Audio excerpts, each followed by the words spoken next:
नाज़रीन, अल्लाह के नबी हजरत ईसा अलैहिस्सलाम अपने एक शागिर्द को साथ लेकर किसी सफर पर निकले। रास्ते में एक जगह रुके और शागिर्द से पूछा कि तुम्हारी जेब में कुछ है? शागिर्द ने जवाब दिया कि मेरे पास जनाब 2 दरहम हैं। हजरत ईसा अलैहिस्सलाम ने अपनी जेब से 1 दरहम निकाला और उसे दे दिया और फरमाया कि ये 3 दरहम हो गए, करीब ही आबादी है, तुम वहां से 3 दरहम की रोटियां ले आओ। वो गया और 3 दरहम की रोटियां लीं। रास्ते में आते हुए सोचने लगा कि हजरत ईसा अलैहिस्सलाम ने तो 1 दरहम दिया था और 2 दरहम तो मेरे थे, जबकि रोटियां 3 हैं। इनमें से आधी रोटियां हजरत ईसा अलैहिस्सलाम खा जाएंगे और आधी रोटियां मुझे मिलेंगी, लिहाजा बेहतर है कि मैं 1 रोटी पहले ही खा लूं। चुनाचे उसने रास्ते में 1 रोटी खा ली और 2 रोटियां लेकर हजरत ईसा अलैहिस्सलाम के पास पहुंचा। आप अलैहिस्सलाम ने 1 रोटी खाई और उससे पूछा कि 3 दरहम की कितनी रोटियां मिली? शागिर्द ने जवाब दिया कि हुजूर 2 रोटियां मिली थीं, 1 आपने खा ली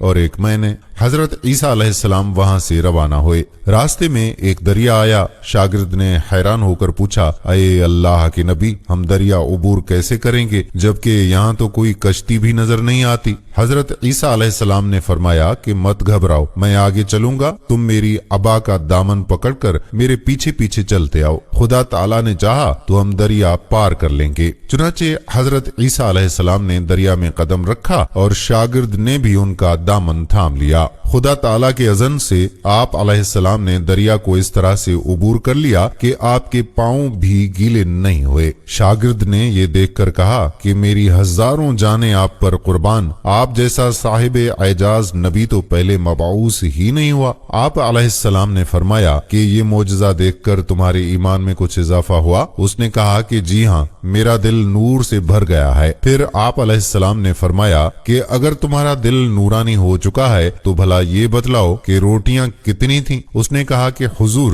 रोटियां बस 2 ही थीं। फिर आप अलैहिस्सलाम वहां से चले। रास्ते में हरनों का एक गोल गुजर रहा था। आप अलैहिस्सलाम ने एक हरन को इशारा किया और वो हरन आपके पास चला आया। आपने ज़िबह करके उसका गोश्त खाया और शागिर्द को भी खिला दिया। जब दोनों गोश्त खा चुके तो हजरत ईसा अलैहिस्सलाम ने उसकी खाल पर ठोकर मारी और कहा कि अल्लाह के हुक्म से जिंदा हो जा। हरन जिंदा हो गया और चोकड़ियां भरता हुआ दूसरे हरनों से जा मिला। शागिर्द ये मोजज़ा देखकर हैरान हो गया और कहने लगा, अल्लाह का शुक्र है जिसने मुझे आप जैसा नबी और मुअल्लिम इनायत फरमाया है। हजरत ईसा अलैहिस्सलाम ने फरमाया, ये मोजज़ा देखकर तुम्हारे ईमान में कुछ इजाफा हुआ? शागिर्द ने कहा कि अये अल्लाह के नबी, मेरा ईमान पहले से दुगना हो चुका है। आप अलैहिस्सलाम ने फरमाया कि फिर बताओ रोटियां कितनी थीं? शागिर्द ने कहा कि हजरत रोटियां तो 2 ही थीं। दोनों रास्ता चलते गए कि क्या देखते हैं कि एक पहाड़ी के दामन में सोने की 3 ईंटें पड़ी हुई हैं। आप अलैहिस्सलाम ने फरमाया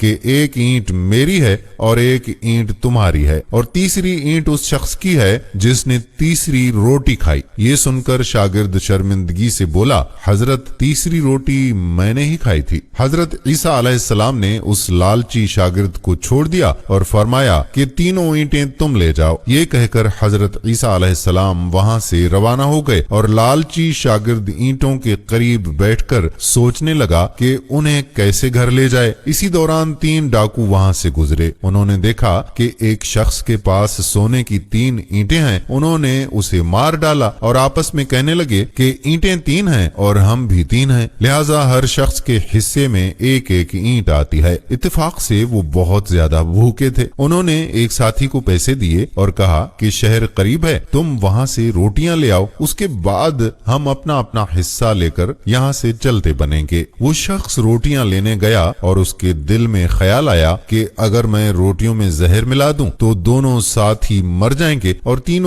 ईंटें मेरी हो जाएंगी। उधर उसके दोनों साथियों ने आपस में मशवरा किया कि अगर हम अपने उस साथी को मार डालें तो हमारे हिस्से में सोने की 1.5 ईंट आएगी। जब उनका तीसरा साथी जहर आलूदा रोटियां लेकर आया तो उन दोनों ने मंसूबे के मुताबिक उस पर हमला करके उसे मार डाला। फिर जब उन्होंने रोटी खाई तो वो दोनों भी जहर की वजह से मर गए। वापसी पर हजरत ईसा अलैहिस्सलाम वहां से गुजरे तो देखा कि ईंटें वैसी की वैसी रखी हुई हैं, जबकि उनके पास 4 लाशें भी पड़ी हुई हैं। आपने ये देखकर ठंडी सांस भरी और फरमाया, दुनिया अपने चाहने वालों के साथ یہی سلوک کیا کرتی ہے۔ ناظرین، دنیا اور اس کی محبت جس کے لیے میں اور آپ دن رات ایک دوسرے سے سبقت لے جانے کے لیے بےتاب ہوئے جا رہے ہیں، لیکن دراصل یہ ہمیں پل پل موت کے قریب کیے جا رہی ہے۔ وقت ملے تو اس پہلو پر ضرور سوچیے گا۔